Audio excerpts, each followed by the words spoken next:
Hi, this is Babu Krishnamurthy, your financial Sherpa.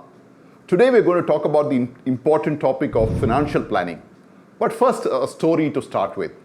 Imagine Rajasthan 100 years ago. There lived a young man in Rajasthan who got a call from his cousin in Mumbai. The cousin said, "There's a family wedding and we want you to attend." So this young man from Rajasthan, for the first time in his life, took a train to be in Mumbai for the wedding. As he reached Mumbai, his cousin ushered him into his room and said, "Quickly have a bath and then we can leave." And for the first time in the youth's life, he saw running water coming from a tap. He was completely fascinated because in Rajasthan, he had never seen running water before.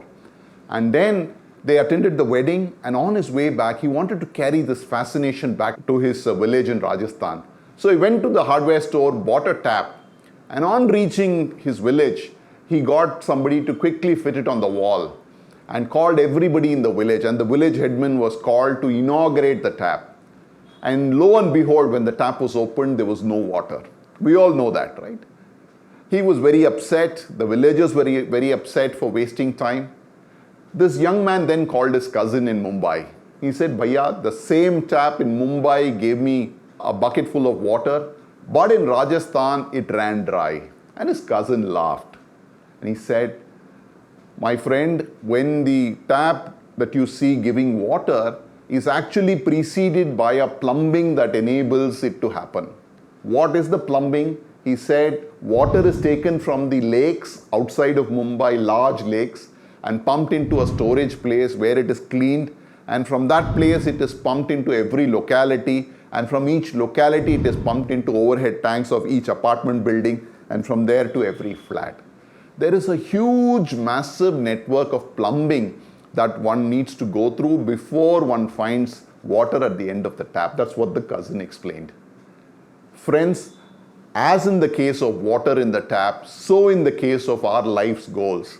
When we need money at various points in time, we need to make sure that we already have plumbing so that we have enough money at that point in time. And that plumbing, my friend, is called financial planning.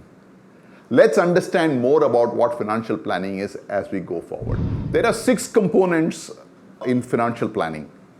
The first component is to understand your current goals, what you want to chase. Friends, all of us in life have goals. We want to have a happy retired life. We want to ensure that our children get a great education. Whatever be the cost, we want to make sure that they get great education. All this requires money. So the first idea of a financial plan is to identify what your financial goals are. It could be an emergency fund for any requirement or any of these needs. That's the first goal. The second goal is to understand what is your current financial situation. Where are you? What is the starting point? What are your assets? What are your loans and liabilities? And what is your cash flow? What is your earnings that come to you on a month-on-month basis? And what are your expenses? An analysis of that is the second step. The third step is really to understand what is your risk appetite and what is your investment quotient. Friends, each of us are very different from one another. No two of us are the same. So it's very important to understand what is my risk appetite, right? The fourth aspect is to really create a financial plan. Really put down on paper a certain action that will enable you to reach. So if I need to reach a retired goal of, say, getting 50,000 rupees or a lakh of rupees every month after 10 years, what is the amount of money that I need to create as a corpus? As a result, what is the money that I need to be investing month on month today? That's what is a financial plan.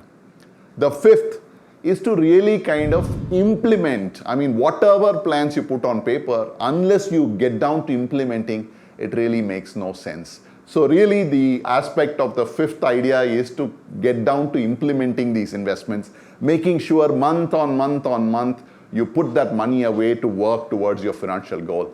And sixth and the last one is really to review where you are at various points in time. At least once a year, if not more, you should sit back and find out what is your plan and how much you have done against the plan. Is there a shortfall? Are you excess? And so on and so forth.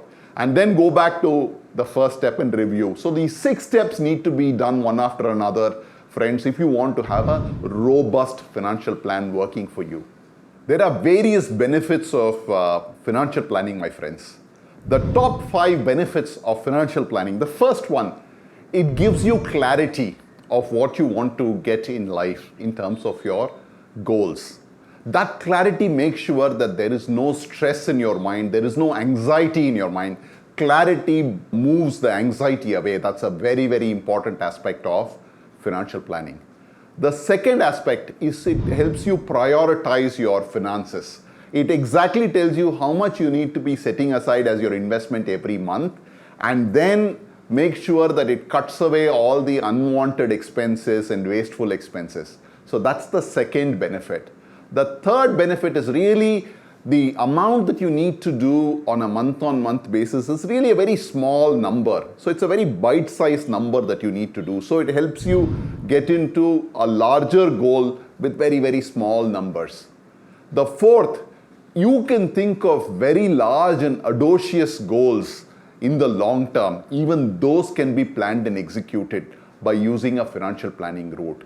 And fifth and the last, my friend, having a financial plan will bring great discipline and focus into your investment journey. And that, my friend, is the secret sauce for having a great investment experience.